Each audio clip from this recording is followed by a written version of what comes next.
Hi மக்களே, இன்றைக்கி நம்ம என்ன எக்ஸ்பீரியன்ஸ் பண்ண போகிறோம் அப்படின்னா, கோவில்பட்டில் வந்து பார்த்தீங்க அப்படின்னா இன்றைக்கி வெயிலோட தாக்கம் வந்து அதிகமாக இருக்குது. இன்றைக்கி மட்டுமே வந்து 37 டிகிரி செல்சியஸில் வந்து வெயில் அடிச்சுக்கிட்டு இருக்குது. வெயில் இப்படி அடிக்குது, பகல்ல வெயில் அடிக்காம நிலவா அடிக்கும். நக்கல் ஒன்று விட்டு போல வரணும். இன்றைக்கி சரி வெயிலை வச்சு ஏதாவது ஒரு எக்ஸ்பீரியன்ஸ் பண்ணலாம், ஒரு 2 மணி பண்ணலாம் அப்படின்னு சொல்லிட்டு முட்டை வாங்கிட்டு வந்திருக்கோம். என்ன கருமத்தை போட்டு தேடுறாங்க. முட்டை வந்து மந்திரிக்கிறது கிடையாது. எதுக்காக அப்படின்னா, நம்ம மொட்டை மாடியில் வந்து ஸோ இந்த அலுமினியம் ஃபாயில் பேப்பரில் வந்து வெயில் வந்து பார்த்திங்க அப்படின்னா இந்த அலுமினியம் பேப்பர் வந்து ரொம்ப அளவுக்கு அதிகமாக வந்து இருக்கும். ஸோ கண்ணால் பார்க்கவே முடியல, கிளார் அடிக்கும். ஸோ அந்த அளவுக்கு வந்து இதில் வந்து ஹீட்டு வந்து ப்ரொடியூஸ் ஆகும். இதில் என்ன பண்ண போகிறோம் அப்படின்னா, முட்டையை உடச்சி ஆஃப் ஆயில் போட போகிறோம். ஆஃப் ஆயில் போட்டு எவ்வளோ நேரத்தில் இந்த ஹீட்டுக்கு எவ்வளோ நேரத்தில் வந்து அது ஆஃப் ஆயிலாக நம்ம கிடைக்குது, அதை சாப்பிட்டும் பார்க்க போகிறோம். எவ்வளோ நேரத்தில் கிடைக்குது அப்படின்னு சொல்லிட்டு இந்த எக்ஸ்பெரிமெண்ட்டில் நீங்கள் வீடியோ பார்க்க போகிறீங்க. ஸோ ஸ்கிப் பண்ணாமல் ஃபுல்லாக அந்த வீடியோவை பாருங்கள்.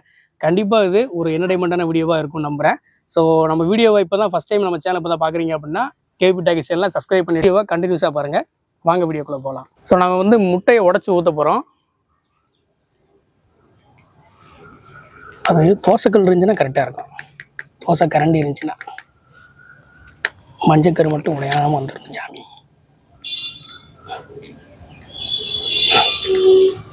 Oh my God.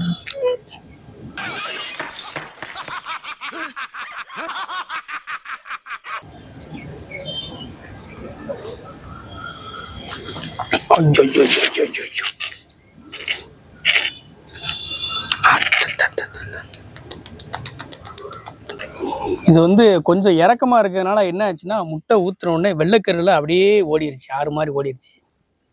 நம்ம வந்து முட்டை போச்சே அப்படின்னு தான் சொல்லணும். சரி, இருந்தாலும் பரவாயில்ல. இதில் கொஞ்சம் இருக்குது, மஞ்சக்கரை சுற்றி இன்னும் கொஞ்சம் வெள்ளைக்கரு இருக்குது. அதை வச்சு கொஞ்சம் அப்படியே இழுத்து விட்ருக்கோம். ஸோ பார்க்கலாம் எவ்வளோ நேரம் கழித்து நமக்கு இந்த ஆஃப் ஆயில் ரெடி ஆகுது அப்படின்னு சொல்லிட்டு பார்க்கலாம்.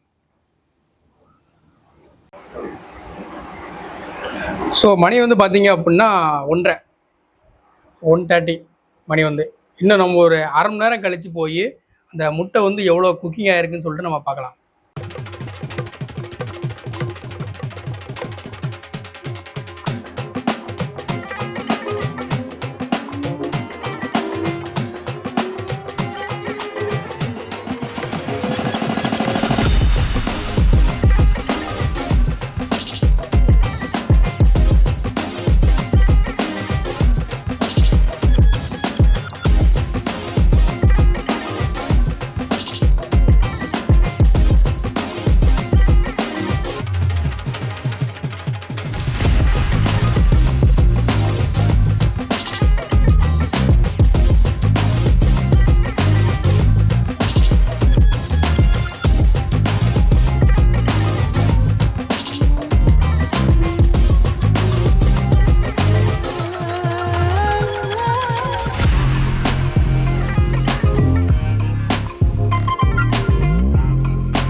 ஸோ இப்போது டைம் வந்து பார்த்திங்க அப்படின்னா 3:20, கிட்டத்தட்ட 1:30 நம்ம வச்சோம். ஒரு 2 மணி நேரத்துக்கு 2 மணி நேரம் ஆக போகுது.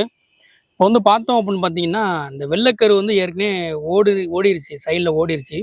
அதனால் அது கொஞ்சம் லைட்டாக வெந்திருக்குது. ஆனால் மஞ்சக்கரு பாருங்கள், மஞ்சக்கரு இந்த மேலே உள்ளது மட்டும் நல்லா வெந்திருக்கு. ஸோ பார்த்தீங்கன்னா நல்லா வெந்திருக்கு, உள்ளே வந்து வேகலை, இன்னும் அப்படியே குளகுளன்னு தான் இருக்குது. ஸோ ஆஃப் ஆயில்னு அப்படி தானே, உள்ளே அப்படி தானே இருக்கும். அதனால் இந்த சைடு நல்லா வெந்திருக்கு, இது நல்லா வெந்திருக்கு. ஸோ ஃபுல்லாக வெந்துடும், சரி சாப்பிட்டு காமிச்சிடலாம் அப்படின்னு நினச்சேன். ஸோ இது வந்து அரை குறையாக வந்தது. அது மட்டும் இல்லாமல் வெள்ளைக்கரை வந்து இல்லை, அதனால் இதை ஒன்றுமே செய்ய முடியாது. அட விடுப்பா, மனுஷனுக்கு கஷ்டம் நஷ்டம் வரலாம் ஜகஜம். இதை போய் பெருசாக நினச்சி ஃபீல் பண்ணிக்கிட்டு அப்போ என்னமோ முக்கியமான விஷயம் சொல்ல போகிறேன்னு சொல்லி சத்தியம் வாங்கினே, அது என்ன? ஸோ எக்ஸ்பெரிமெண்ட் வந்து பாதி சக்ஸஸ் பாதி ஃபெயில்டு. ஸோ நெக்ஸ்ட் டைம் வந்து வேறு ஒரு நல்ல எக்ஸ்பெரிமெண்ட்டு நீங்கள் கமெண்ட்டில் சொல்லுங்கள். நெக்ஸ்ட் வந்து என்ன இந்த மாதிரி எக்ஸ்பெரிமெண்ட், என்ன மாதிரி எக்ஸ்பெரிமெண்ட்லாம் பண்ணலாம் அப்படின்னு சொல்லி கமெண்ட்டில் சொல்லுங்கள். அதை வந்து நாங்கள் பண்ணி காட்டுறோம் உங்களுக்கு. ஸோ வீடியோவை எவ்வளோ நேரம் பார்த்ததுக்கு தேங்க்யூ. வீடியோ பிடிச்சிருந்தது அப்படின்னா லைக் பண்ணுங்கள், ஷேர் பண்ணுங்கள், கமெண்ட் பண்ணுங்கள். நம்ம கேவிபி டாக்கி சேனலை சப்ஸ்கிரைப் பண்ணுங்கள். கொஞ்சம் ஓவரா தான் போய்கிட்டு இருக்கோமோ, போவோம். என்ன பண்ணிடுவானுங்க